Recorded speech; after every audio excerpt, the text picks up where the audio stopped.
પહેલા તુલસી માતાને આરતી આપી દઈશું, પછી પોતે પણ આરતી લઈ લઈશું અને ડીશ નીચે મૂકી દઈશું.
ચોખા પણ આપણે ચડાવી દઈશું થાળીમાં. તમારી થાળીમાં ચોખા છે, ચોખા પણ તુલસી માતાને અર્પણ કરશું. ચોખા ચડાવજો, ચોખા. અને થોડા છૂટા ફૂલ છે, તુલસી માતાને ફૂલ પણ આપણે છૂટા ફૂલ છે, થાળી ડીશમાંથી છૂટા ફૂલ ચડાવો. ફૂલ છે, ફૂલ ચડાવી દઈશું. અને તુલસી માતાને ભોગ છે, આપણે પ્રસાદ રૂપે ભોગ ધરાવવાનો છે. એ દરેક વિદ્યાર્થી ભોગ પણ ચડાવી દેશે.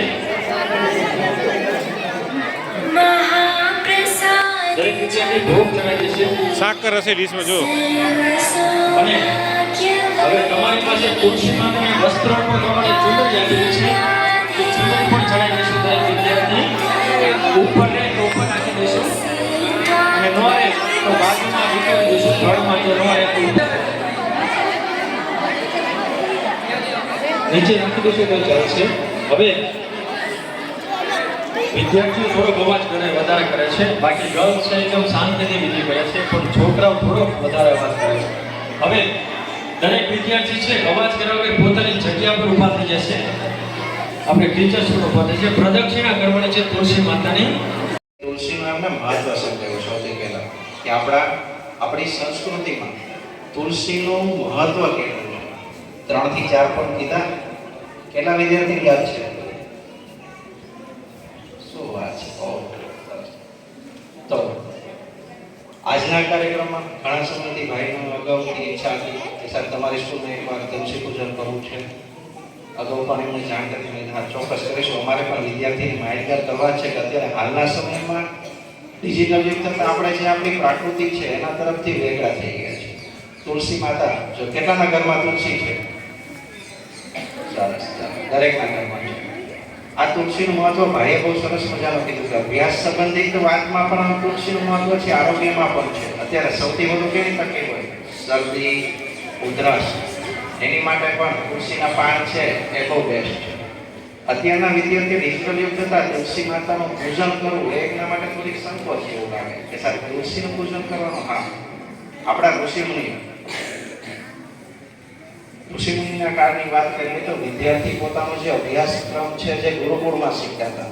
કઈ રીતે શીખતા હતા? તો કે બહારના ગ્રાઉન્ડમાં એક સરસ મજાના વડલા અથવા તો કોઈ એક મોટા ઝાડ નીચે બેસે, ગુરુ બેઠા હોય, બધા વિદ્યાર્થી, ત્યારે કોઈ પુસ્તક નહોતી, તો પણ વિદ્યાર્થીમાં એકાગ્રતા હતા, એટલી બધી એની કોન્સન્ટ્રેટ શક્તિ હતી. શેના કારણે?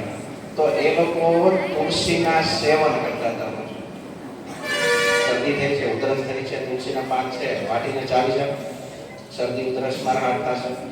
એ સિવાય તુલસીના પાનની એક દિવસજારાની વસ્તુ આવે જે ટોટલી વસ્તુ મેળવીને જે શરદી છે તમે એનું સેવન કરો તો શરદી 2 થી 3 દિવસમાં મટી જાય.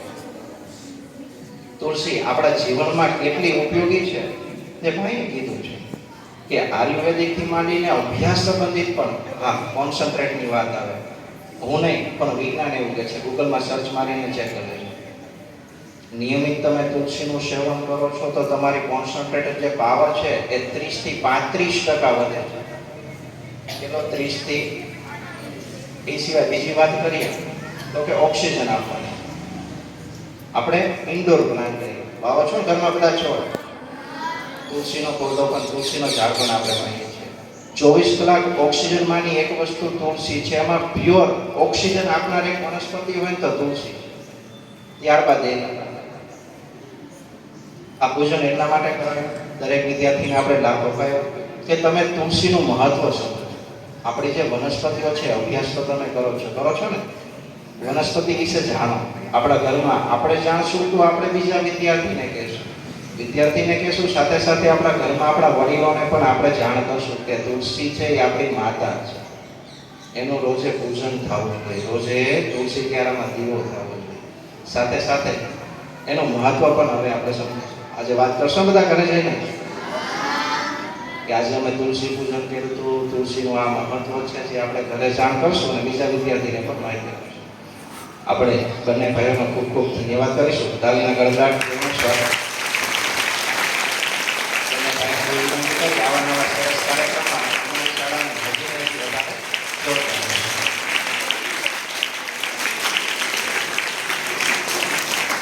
વિદ્યાર્થીઓ હતા કે આવા કાર્યક્રમ શા માટે?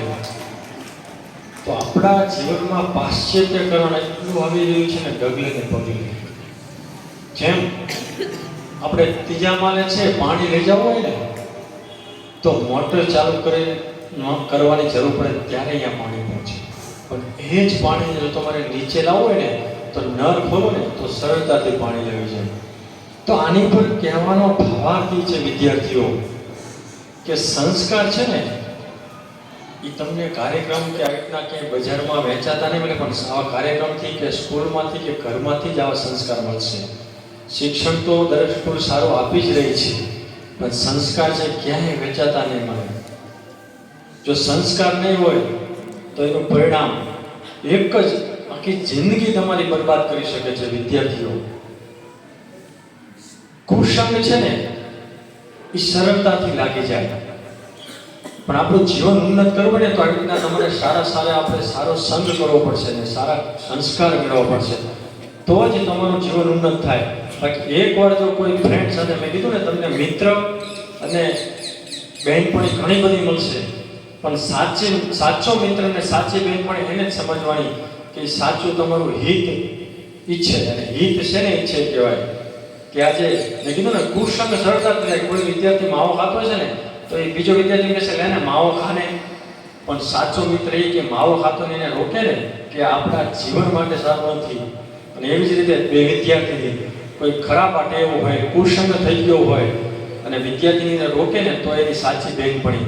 બાકી એક જો કુસંગમાં ફસાઈ ગયો ને બીજે એ જ રસ્તે લઈ જાય ને તો એ સાચી બહેનપણી નહીં. ભલે તમને સાચી બહેનપણી લાગે પણ એ દૂરની દ્રષ્ટિએ વિચારશો ને તો એ આપણું હિત નથી ઈચ્છતા, એ તમને રોકે અવરે માર્ગે જતા. એ જ તમારો સાચો મિત્ર કે સાચી બહેનપણી. એટલા માટે સંસ્કારની જરૂર પડે. જો એકવાર કોઈ એને જીવન, મેં કીધું ને કે આપણા ઘરમાંથી સોનું હોય ને, એમ કહું કે સોનું તમે આજે ગટરમાં નાખ્યા હો તો કોઈ નાખવા નહીં જાય. સોનું નાખશે કોઈ? તો સોના કરતાં જીવન આપણું કિંમતી છે. તો તો એને આવું વ્યસનથી એને બરબાદ કરીને બગાડશો નહીં. કેમ વ્યસન નથી કરવાનું? એનું કારણ એક જ છે કે હું આરોગ્યમાં છું એટલે આ એક વાત